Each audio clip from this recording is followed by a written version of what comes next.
Le Canada impose de nouvelles sanctions à plus de 200 proches du président russe Vladimir Poutine dans la région du Donbass, dans l'est de l'Ukraine. La Chambre des communes a aussi adopté à l'unanimité une motion qui reconnaît que la Russie commet des actes de génocide contre le peuple ukrainien. Alors, pour faire le point sur la réponse du Canada cette semaine face au conflit en Ukraine, je retrouve Dominique Harel, qui est professeur et titulaire de la chaire en études ukrainiennes à l'Université d'Ottawa. Bonsoir, professeur Harel. Bonsoir. Bon, de nouvelles sanctions, également une motion qui reconnaît un génocide en Ukraine. Je vous demanderai d'abord quel impact est-ce que ça pourrait avoir? C'est surtout l'impact symbolique de la deuxième motion, puisqu'évidemment, les sanctions, on empile, si on peut dire. Là, il y en a toujours à chaque semaine. Là, ça continue. Ce qui est sans précédent, très certainement, c'est que c'est la deuxième fois donc, que le Canada reconnaît qu'il y a un génocide, qu'il y a eu un génocide ou qu'il y a un génocide en cours dans l'histoire ukrainienne. Le premier, c'était en rapport à la famine Holodomor des années 30. Et puis, voilà, le vote d'hier.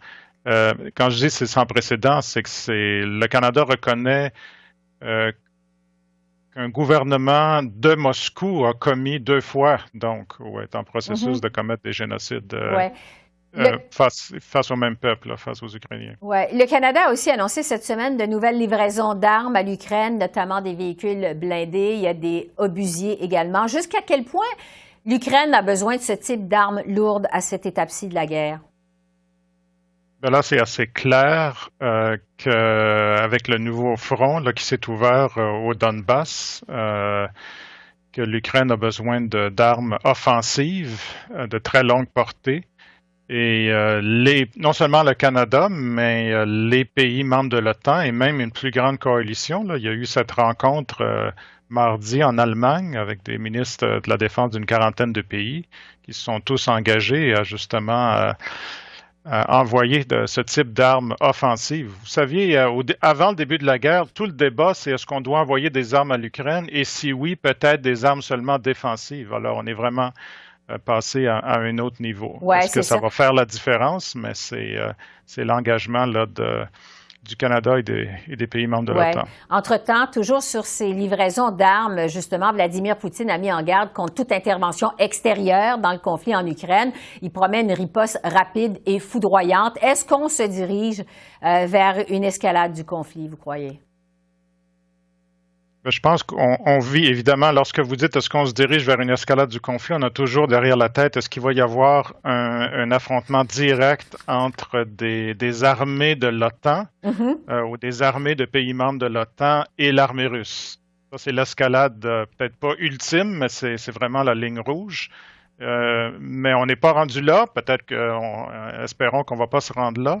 Mais c'est clair qu'il y a une escalade, comme je viens de le mentionner. Le seul fait qu'on envoie en quantité assez considérable. Il y a le Canada, mais là, évidemment, les États-Unis, l'Allemagne, là, qui a tenu un vote presque historique hier sur cette question-là, que les Ukrainiens reçoivent une telle quantité d'armes offensives pour tenter de résister à l'assaut russe. Dans le Donbass, mais là, c'est assez clair ça semble assez clair que les plans de la Russie, ça serait de conquérir à peu près la moitié de l'Ukraine, là, à l'est, en partant de Kharkiv, à travers le Donbass, en passant par Mariupol, dans le sud, Kherson, et peut-être jusqu'à Odessa, là, avec les derniers développements du côté d'un territoire contesté dans le pays voisin, là, la Moldova.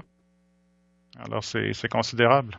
Juste pour continuer sur l'escalade, évidemment, il y a toujours la menace nucléaire. Jusqu'à quel point ça vous inquiète à ce stade-ci? Il faut toujours prendre ça au sérieux, sauf que le registre du gouvernement russe, à commencer par son président, c'est continuellement des menaces presque apocalyptiques. En fait, il a brandi la menace de l'arme nucléaire au premier ou deuxième jour de la guerre, lorsqu'il y a eu la riposte d'abord de sanctions économiques assez foudroyantes de la part des pays membres de l'Union européenne, Canada, États-Unis et tout. Alors,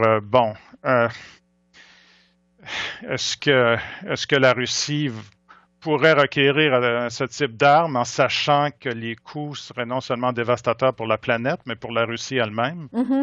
Il faut toujours être inquiet, mais il y a, comme je vous dis, ça fait malheureusement partie presque du discours quotidien de la Russie depuis le début de la Ouais. guerre. Et là, on est au jour 64 de cette intervention en Ukraine. Un autre développement majeur, professeur Harel, cette semaine, bon, la compagnie russe Gazprom qui a suspendu toutes ses livraisons de gaz vers la Bulgarie et la Pologne. Quels pourraient être les impacts de ça?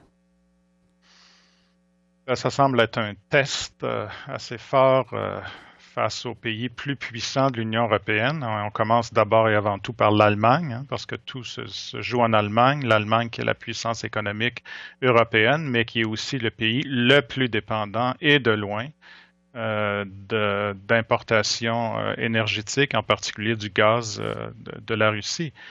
La Russie, pour chercher à protéger sa monnaie, là, qui avait subi une dégringolade considérable avec les sanctions au tout début, demande maintenant d'être payée en roubles, ce que l'Union européenne refuse.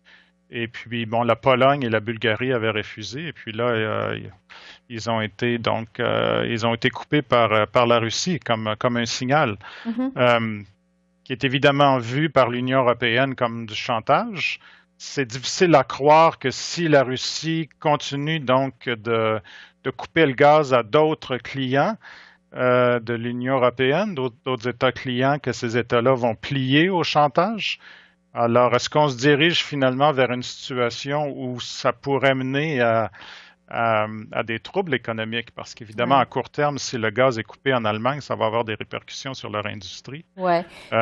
Il semble que Poutine va prendre la décision pour, en particulier pour je parle beaucoup des Allemands parce que c'est vraiment eux qui se retrouvent au cœur du contentieux, mais ça touche vraiment des douzaines de pays. Ça ne nous touche pas, nous, au Canada là, ou aux États-Unis, parce qu'on n'est pas dépendant du tout de ces importations-là. Ouais. Mais Poutine joue gros. Poutine, qui avait cette réputation peut-être un peu sinistre là, depuis 20 ans, mais de jouer de façon tout de même assez prudente, là, mais c'est plus le cas là, depuis 2 mois. Le risque est très élevé. Évidemment, on continue à suivre de près ce conflit et les interventions, évidemment, du Canada face à ce conflit en Ukraine. Dominique Harel, je rappelle que vous êtes professeur et titulaire de la chaire en études ukrainiennes à l'Université d'Ottawa. Merci beaucoup de vos lumières. Très apprécié. Merci. Merci. Bonne soirée. Au revoir. Bonne soirée. Au revoir.